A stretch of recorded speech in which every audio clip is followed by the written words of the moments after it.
Hello everyone, fearless RP मध्ये तुमचे स्वागत आहे। आजच्या व्हिडिओमध्ये मी तुम्हाला अशा काही गोष्टी सांगणार आहे की ज्यामुळे तुम्ही तुमची लाईफ ही पीसफुल जगू शकता। तर अशा काही गोष्टी आहेत त्या मी आज तुम्हाला सांगणार आहे।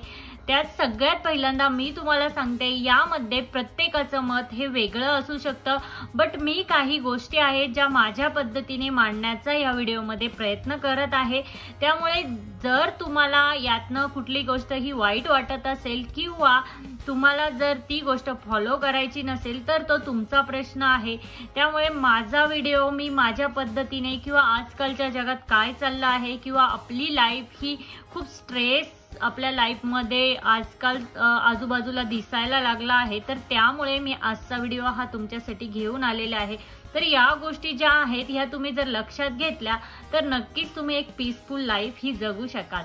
चला तर मग फ्रेंड्स, आजचा व्हिडिओ हा स्टार्ट करूया। तर फ्रेंड्स, सगळ्यात पहिले मी तुम्हाला सांगते काही जे कॉमन प्रॉब्लेम आहेत, म्हणजे मी जे आजूबाजूला बघते हे सगळ्यांचेच प्रॉब्लेम आहेत। हे प्रॉब्लेम बरेच सारे लोक फेस करत असतील। तर सगळ्यात पहिली गोष्ट म्हणजे आपण चांगले आहात म्हणून समोरचाही आपल्यासोबत चांगला वागेल असं कधीच होणार नाही। त्यामुळे तुम्ही ही गोष्ट लाईफ मध्ये सोडून द्या आणि पुढे चला। तुमची सेन्सिटिव्हिटी ही खूप हाय असेल आणि तुम्ही खूप हळवे असाल तर तुम्हाला दुसऱ्यांचं दुःख हे बघवत नाही। त्यामुळे तुम्ही पटकन तिथे स्वतःला उभं करता किंवा त्यांना मदत करण्याचा प्रयत्न करता। बट सगळीच लोक तशी नसतात, त्यामुळे अशी अपेक्षा लाईफ मध्ये कधीच करू नका। तुम्ही चांगले आहात म्हणून समोरचाही तुमच्या सोबत चांगलाच वागेल। पण जर का तुम्ही ही अपेक्षा लाईफ मध्ये ठेवली तर तुम्ही सतत दुःखी असाल। तर फ्रेंड्स, आपल्याला कधी कधी वाटतं की ही व्यक्ती माझ्यासोबत असं का वागली, तर ते तुम्ही तिथे सोडून द्या।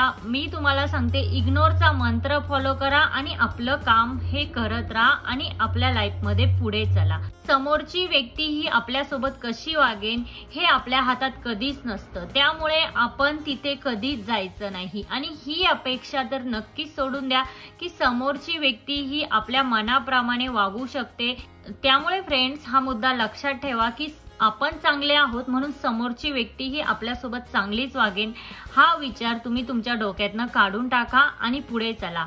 ही सगळ्यात महत्वाची आणि पहिली गोष्ट मी तुम्हाला सांगितली। आता आपण दुसरी गोष्ट बघूया। त्यानंतरची दुसरी गोष्ट आहे, जर माझा हा व्हिडिओ काही टीनेजर मुली बघत असतील तर माझ्या मैत्रिणींना माझी रिक्वेस्ट आहे, तुमचे लाईफ मध्ये काही प्लॅन्स असतील, काही सिक्रेट असतील किंवा काही गोल्स असतील, ते कधीही कुणासोबत शेअर करू नका। एखादी व्यक्ती जर तुम्हाला तिच्यावर विश्वास नसेल तर अजिबात त्या व्यक्तीसोबत तुमचे प्लॅन्स, गोल आणि तुमचे काही फॅमिली प्रॉब्लेम आणि तुमचे सिक्रेट अजिबात शेअर करू नका। तर तुमच्या खूप जवळची व्यक्ती असेल किंवा तुम्हाला जर त्यावर विश्वास असेल तरच तुम्ही त्या व्यक्तीला तुमचे प्लॅन्स, तुमचे सिक्रेट शेअर करा। प्लॅन्स असतील, काही तुमचे सिक्रेट असतील किंवा तुमचा काही सक्सेस प्लॅन असेल, याच्याशी लोकांना काही घेणं देणं नसतं। लोकांना फक्त एक हॉट गॉसिप हवं असतं आणि तुमचं जे सिक्रेट किंवा तुमचे जे प्लॅन्स असतील ते प्लॅन्स राहणार नाही, त्यावर निगेटिव्हिटी ही भरपूर साऱ्या प्रमाणात होईल। त्यामुळे तुम्ही तुमचे जे प्लॅन्स आहेत ते इतरांसोबत शेअर करण्याआधी नक्कीच विचार करून शेअर करा। कारण बऱ्याचदा आपण सेन्सिटिव्ह असल्यामुळे, आपण खूप हळवे असल्यामुळे आपण आपले काही प्लॅन्स, काही गोष्टी ह्या समोरच्या सोबत शेअर करतो आणि त्याच्यावर पटकन विश्वास ठेवतो। बट ती व्यक्ती त्याच्यानंतर आपल्याला बाहेरनं समजतं की ती व्यक्ती आपल्या आयुष्याचं हास्यास्पद बाहेर करत आहे किंवा आपल्याबद्दल काही वेगळं बोलत आहे। त्यामुळे मी तुम्हाला सांगते, आपले जे प्रॉब्लेम्स आहेत ते फक्त आपणच सॉल्व्ह करू शकतो, इतरांना सांगून ते कधीच सॉल्व्ह होणार नाही। त्यामुळे तुम्ही काही तुमचे सिक्रेट्स, तुमचे प्लॅन्स हे अजिबात विश्वास नसलेल्या व्यक्तीसोबत शेअर करू नका। फ्रेंड्स, आपल्या आयुष्यात अशी एकच व्यक्ती आहे की जी आपलं आयुष्य हे पालटून टाकते, ती म्हणजे आपण स्वतः। हे मी तुम्हाला 100% गॅरंटी देऊन सांगते। फ्रेंड्स, आपले काही प्लॅन्स असतील, आपले काही सिक्रेट असतील, ते अजिबात कुणासोबत शेअर करू नका जोपर्यंत तुम्हाला समोरच्याची 100% गॅरंटी येत नाही, तोपर्यंत तुम्ही समोरच्या सोबत तुमचे काही प्लॅन्स हे शेअर करू नका, जेणेकरून तुमच्या प्लॅन्सचा कोणी गैरवापर हा करणार नाही। तर फ्रेंड्स, तिसरी गोष्ट आहे, जेव्हा आपल्या लाईफ मध्ये एखादा दरवाजा हा बंद होतो तेव्हा नक्कीच देव तुमच्यासाठी दुसरा दरवाजा ओपन करणार आहे, हे लक्षात घ्यायला हवं. फ्रेंड्स, आतापर्यंत आपल्याला ज्या गोष्टी मिळाल्या नाही त्या गोष्टींकडे लक्ष न देण्याऐवजी ज्या गोष्टी पुढे आहेत त्यांचं सोनं हे आपल्याला कसं करता येईल याकडे आपण लक्ष द्यायला हवं. जे गेलं त्याचा विचार अजिबात करू नका, ती गोष्ट सोडून द्या. बट जे हातात आहे त्याचं सोनं हे कसं करायचं याचा विचार तुम्ही करा. तिथे तुम्ही तुमची पूर्ण एनर्जी लावा. हा ॲटिट्यूड तुमचा कायम असायला हवा. तुम्हाला मग कळेल की तुमच्या आयुष्यात काय अनेक नवीन नवीन गोष्टी या घडत आहेत. तर फ्रेंड्स, आपलं हे माइंड असतं ना, त्याला वाटतं की आपल्याला हे नाही मिळालं तर आपलं आयुष्य संपेन, ते नाही मिळालं तर आपल्या आयुष्यात प्रॉब्लेम्स क्रिएट होतील. बट फ्रेंड्स, हे अजिबात नाही. तुम्ही तुमच्या कामावर फोकस करा किंवा तुम्हाला जे हवं आहे तिथे फोकस करा आणि जे राहिलं आहे तुमच्या आयुष्यात त्याचं सोनं करा. नेक्स्ट आहे फ्रेंड्स, आपल्या आयुष्यात एक आध्यात्मिक बैठक असणं खूप गरजेचं आहे. हे नाही सांगत की तुम्ही 24 तास देवदेव करा किंवा 24 तास आध्यात्मिक बैठक घ्या, असं मी तुम्हाला सांगत नाही. पण 100% ती एनर्जी आपल्यासोबत असली पाहिजे. त्याचा आपल्याला लाईफमध्ये खूप उपयोग होतो. जर तुम्हाला तुमची मेंटल हेल्थ ही जर स्ट्रॉंग ठेवायची असेल तर तुम्हाला तुमच्या आयुष्यात एक आध्यात्मिक बैठक ही खूप मदत करते. किंवा तुम्हाला जर कधी एकटेपणा जाणवत असेल तर तुम्ही आध्यात्मिक बैठक तेव्हाही तुम्हाला खूप हेल्प करते. एक आपल्यामध्ये एक पॉझिटिव्ह एनर्जी आध्यात्मिक बैठक ही घेऊन येते. त्यामुळे तुम्ही जर कुठल्या देवाला किंवा कुठल्या गुरुला मानत असाल तर तुम्ही नक्कीच त्यासाठी दिवसातनं थोडासा वेळ काढा, वेळ द्या. त्यामुळे तुम्हाला खूपच फायदा होईल. तुम्ही जर कृष्णाला मानत असाल तर तुम्ही कृष्णाचं करा किंवा तुम्ही जर रामाला मानत असाल तर किंवा तुम्ही अजून दुसरा कुठल्या देवाला जर गुरु मानत असाल तर तुम्ही त्या गुरूंची आध्यात्मिक बैठक ही आपल्या आयुष्यात नक्की असायला हवी, हेही मी तुम्हाला सजेस्ट करेन. त्याचबरोबर डिसिजन घेण्याची पॉवर आणि जी ॲबिलिटी असते ती तुमच्यामध्ये डेव्हलप होते. तुम्ही जरी काहीही करू शकत नसाल बट 2 मिनिटं हे तुम्ही आध्यात्मिक बैठकीसाठी नक्की द्या. त्यामुळे तुम्हाला आयुष्यात खूप मोठी ताकद ही मिळणार आहे. नंतर फ्रेंड्स, लोकांच्या एनर्जीज या ओळखायला शिका.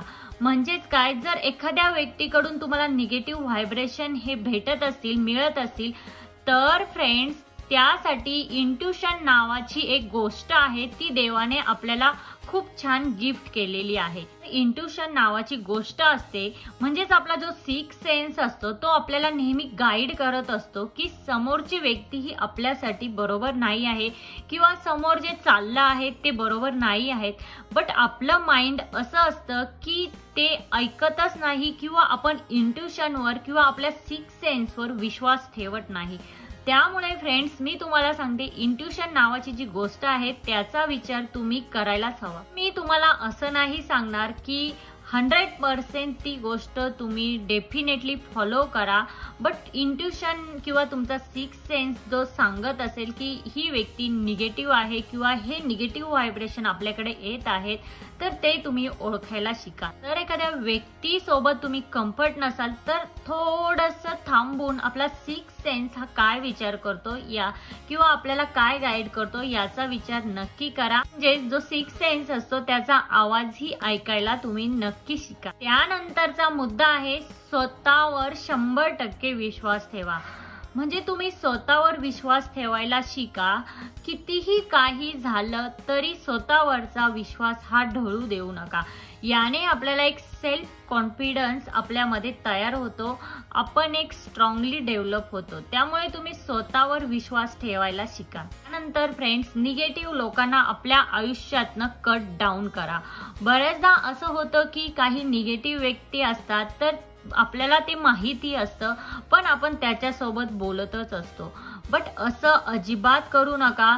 त्या निगेटिव्ह व्यक्तींना तुमच्या आयुष्यातनं लगेच कम्प्लिटली कट डाऊन करा. भलेही तुम्हाला थोडंसं हर्ष व्हावं लागेल, लोक तुम्हाला म्हणतील की ही चेंज झाली आहे, हिच्यामध्ये खूप ॲटिट्यूड आला आहे, बट तुमच्या मेंटल स्टेटसाठी हे खूप चांगलं आहे. त्यामुळे निगेटिव्ह व्यक्तींना हे तुमच्या आयुष्यातनं कट डाऊन करा. तर असं केल्याने तुम्ही बघाल की तुमची लाईफ ही खूप सॉर्टेड झालेली तुम्हाला दिसून येईल. बट जर तुम्हाला समोरची व्यक्ती ही इतर लोकांबद्दल निगेटिव्ह सांगत असेल किंवा निगेटिव्ह बोलत असेल तर तुम्ही तिथेच त्यांना सांगून टाका की मला निगेटिव्ह ऐकण्यात अजिबात इंटरेस्ट नाही, मला निगेटिव्ह बोलण्यातही इंटरेस्ट नाही. त्यामुळे प्लीज आपण दुसरा कुठला सब्जेक्ट हा बोलूया असं त्यांना सांगा. बट निगेटिव्हिटी ही तुमच्यापर्यंत अजिबात येऊ देऊ नका. या गोष्टींमुळे तुमचं आयुष्य हे इम्प्रूव्ह होईल. त्या गोष्टींना वेळ द्या आणि ही निगेटिव्हिटी आहे ही तुमच्या आयुष्यातनं पूर्णपणे कट डाऊन करा. ते निगेटिव्ह लोक असतील त्यांनाही तुमच्या आयुष्यातनं पूर्णपणे कम्प्लिटली कट डाऊन करा आणि बघाल तुमचं आयुष्य हे खूप पीसफुल आणि शांततापूर्वक तुम्ही जगू शकता. त्यानंतरची गोष्ट आहे ती म्हणजे कर्मा. ही जी कन्सेप्ट आहे ही अत्यंत खरी आहे. यावर तुम्ही दृढ विश्वास ठेवा. जे कर्मा ही जी कन्सेप्ट आहे ही कशी आहे, जर तुम्ही एखाद्या व्यक्तीबद्दल किंवा तुम्ही जर लोकांबद्दल खूप चांगलं केलेलं असेल किंवा तुम्ही त्यांची मदत करत असाल तर तुमच्या सोबत ही कर्मा तुम्हाला तीच गोष्ट देणार आहे. बट जर तुम्ही एखाद्या सोबत वाईट केलेलं असेल किंवा कुणासोबत वाईट करणार असेल तर हे अजिबात विसरू नका की कर्मा हे तुम्हाला ते तिथेच रिटर्न हे तुम्हाला मिळणार आहे. या कन्सेप्टवर तुमचा कितीही विश्वास नसला तरी मी आज तुम्हाला इथे बसून सांगते की ही कन्सेप्ट खरी आहे. कर्मावर तुम्ही नक्की विश्वास ठेवा आणि जर तुमच्यासोबत एखाद्या व्यक्तीने वाईट केलं असेल किंवा काही लोकांनी वाईट केलं असेल तर तिथे तुम्ही तुमचा सूड बुद्धी हा डिसिजन ठेवू नका किंवा तुम्ही कुठलाही सूड उगवण्याचा त्यांच्याशी प्रयत्न करू नका. कुणावर सूड घेऊ नका. तर तुम्हाला माहिती हवं याची कर्मा याला बघत आहे आणि याला त्याची शिक्षाही मिळणार आहे. त्यामुळे तुम्ही कुणावरही सूड घेण्याची प्रवृत्तीही ठेवू नका. कर्मा ही अशी कन्सेप्ट आहे जी प्रत्येकाला वेळेवर भेटते. मग तो चांगला कर्मा असो किंवा तो वाईट कर्मा असो. तर फ्रेंड्स मी अजून सांगते, भगवद्गीता वाचल्यावर तुम्हाला 100% कळेल की कर्मा ही कन्सेप्ट खरी आहे.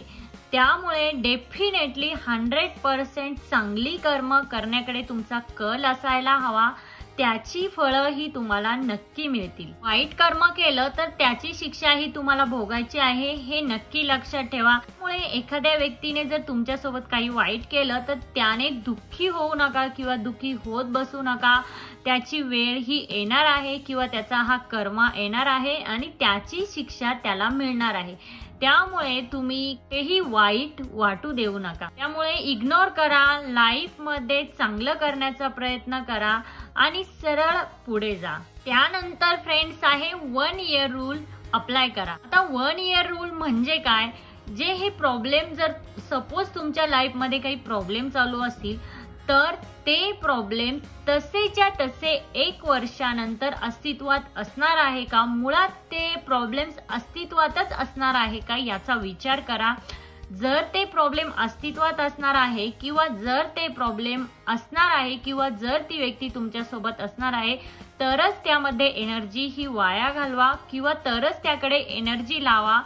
जर ते प्रॉब्लेम 1 वर्षानंतर तुमच्या अस्तित्वातच नसतील तर तुम्ही तिथे एनर्जी आणि टाइम हा अजिबात वेस्ट करू नका. अनेकदा आपण मागे वळून बघतो तेव्हा आपल्याला जाणवतं की अरे ही गोष्ट तर खूप इझी होती, हँडल करू शकलो असतो किंवा खूप चांगली गोष्ट होती, बट मी माझा एनर्जी किंवा वेळ तिथे वाया घालवला.